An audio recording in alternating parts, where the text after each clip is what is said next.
Boa tarde.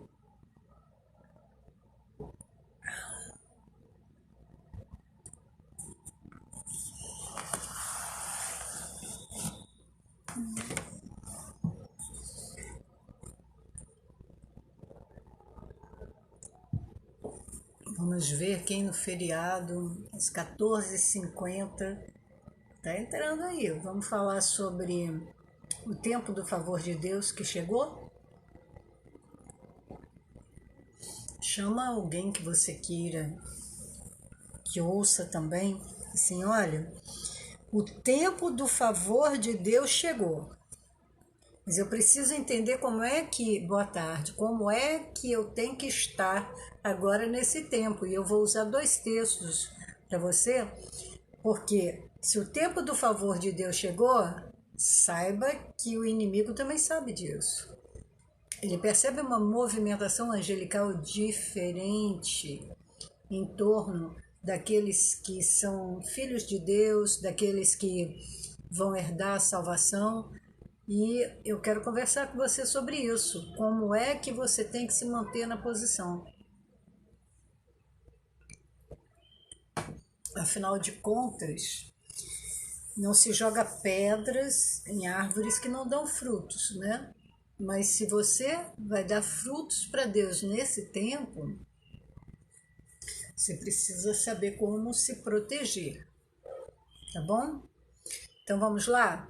Em primeiro lugar, eu quero proclamar uma palavra para a sua vida, uma palavra que está sobre a minha vida, e ao dizer essa palavra para você, eu a coloco sobre a sua vida também. A mesma palavra que foi proclamada por Jesus Cristo quando ele começou oficialmente e publicamente seu ministério terreno.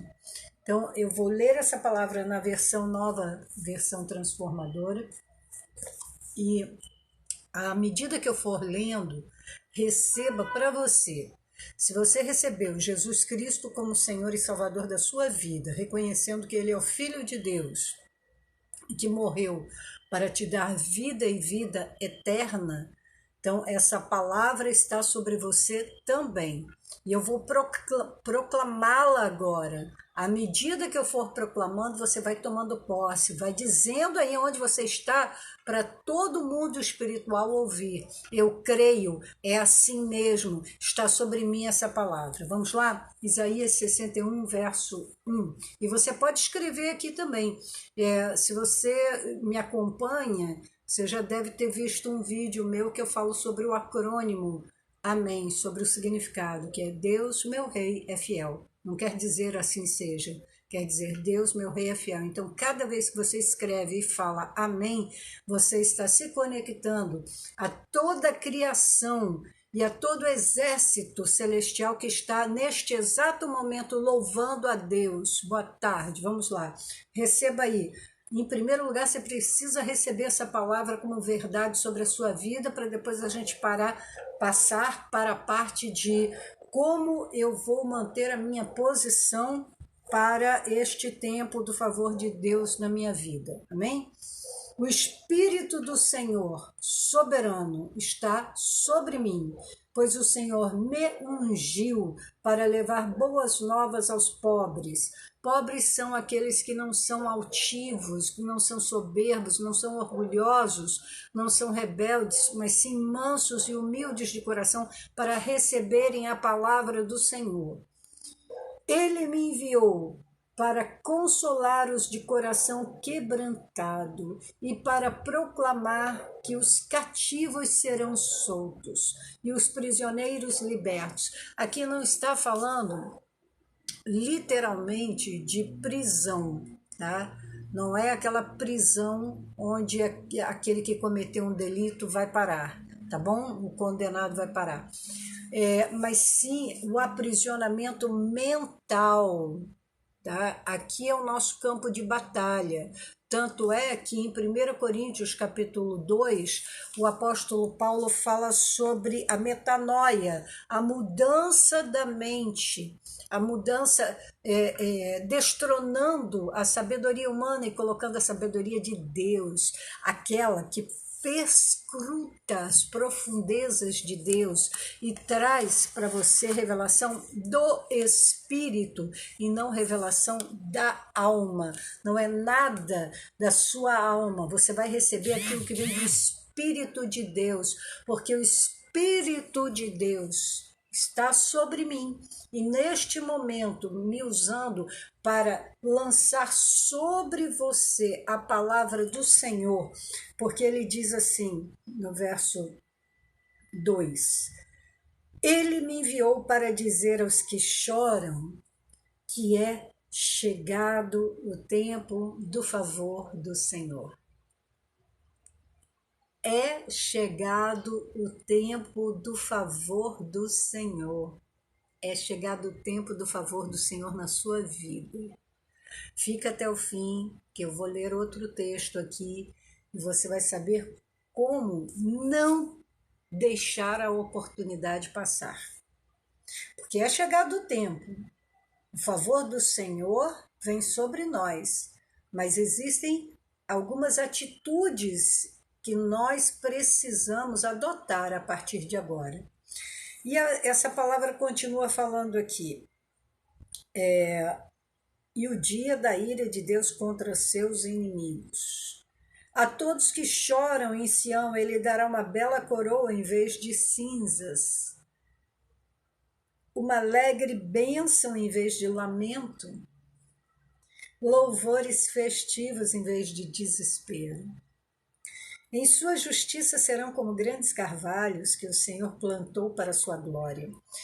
Receba a unção de reconstrução, de restauração, que vai ser liberada agora a partir desta leitura dessa palavra. Reconstruirão as antigas ruínas, restaurarão os lugares desde muito destruídos e renovarão as cidades devastadas há gerações e gerações.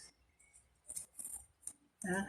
Tem coisas que vêm lá dos seus antepassados e são chamados espíritos familiares, mas não é do bem, tá? São demônios que perseguem uma família durante gerações e gerações, porque demônios não morrem, porque eles nunca viveram, né? Eles são espíritos.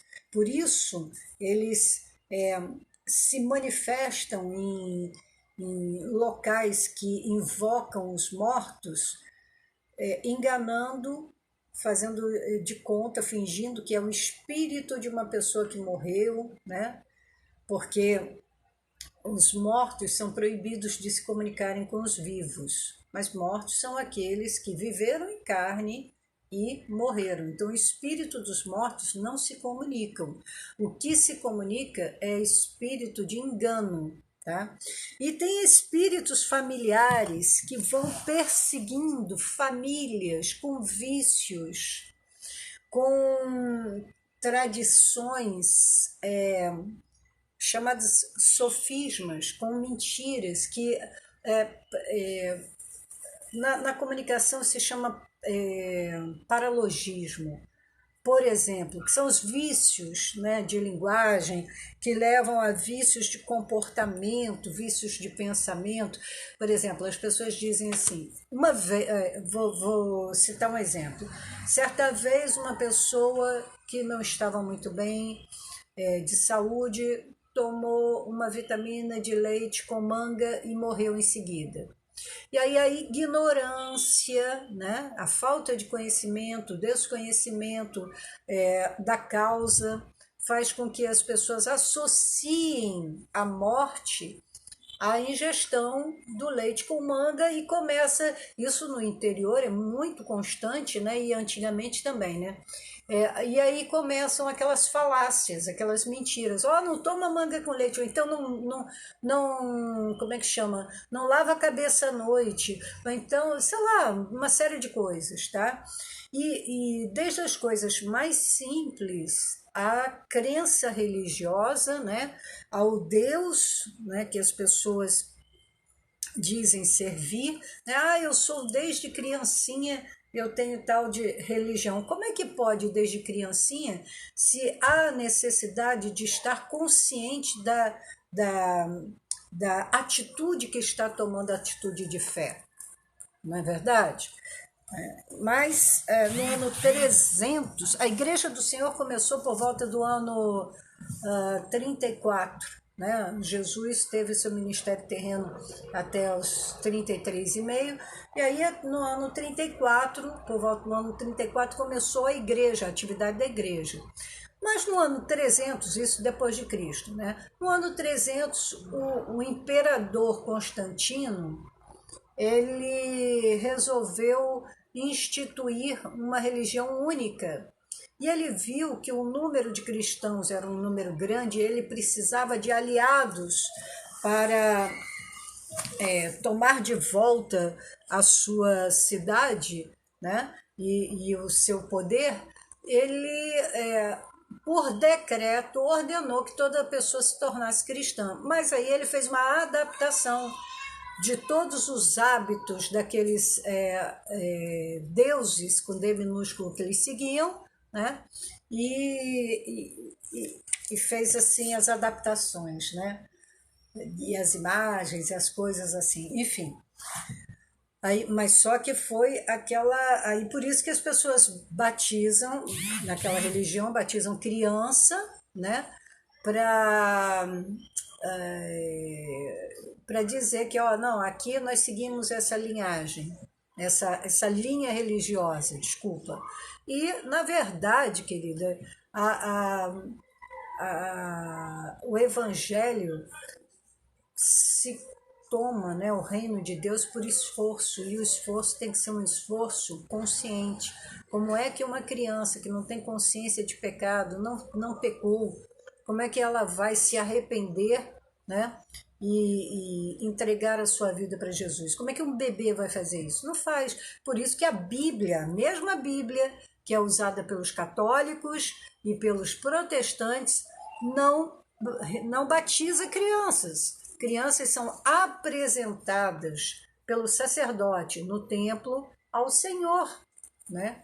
Até o dia da adolescência, juventude, que resolve receber Jesus, né? Como Senhor e Salvador, resolve entregar a vida na direção de Deus, adequar os seus pensamentos, seu comportamento, seus planos aos planos de Deus, né?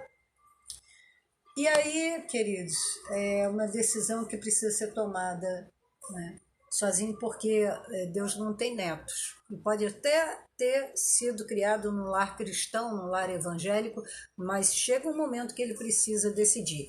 E aí, por que eu falei isso tudo? Por causa dos espíritos familiares, dos demônios que perseguem as pessoas, que aonde ele encontra brechas. E não existe nada mais facilitador da ação de demônios na vida de uma família que as tradições familiares, aquilo que você recebe e pratica sem mesmo pensar por que é assim, né? Chama aí as pessoas para ouvirem isso aqui, que eu vou te dar uma série de instruções que a Bíblia nos dá para que nós possamos adentrar nesse favor do Senhor, porque chegou o tempo do favor do Senhor, e nos posicionarmos de forma a não perdermos, né, a nossa posição. Porque a Bíblia diz assim: muitos primeiros serão os últimos, e muitos últimos serão os primeiros. Isso fala de posicionamento, né? Que aí são aquelas pessoas que, tá bom, agora eu sou evangélica e tá tudo bem, já estou salvo, uma vez salvo, salvo para sempre, e continua vivendo uma vida que não reflete a paz de Cristo, não reflete o amor de Deus, sabe? Uma pessoa que não procura se aprofundar no conhecimento de Deus, só ouve falar de Deus, então é esse Deus aqui. Não, uma pessoa idólatra faz assim. E dentro da igreja evangélica está cheio de idólatras também. Né? São pessoas que não procuram se aprofundar no conhecimento de Deus, no conhecimento de Cristo, mas só querem as bênçãos. Me dá minha bênção, depois pode ir embora. E não sabem que a pessoa é a própria bênção de Deus. Que Deus, segundo o seu grande poder, que atua através da pessoa, faz passar por ela. Você imagina o poder do Criador dos céus e da terra passando por você. Você sendo o canal por onde esse poder se manifesta aqui na terra. É poderoso demais isso. E olha só o que ele tem mais. Olha, o tempo do favor de Deus. Boa tarde, a paz, querido. Olha só o que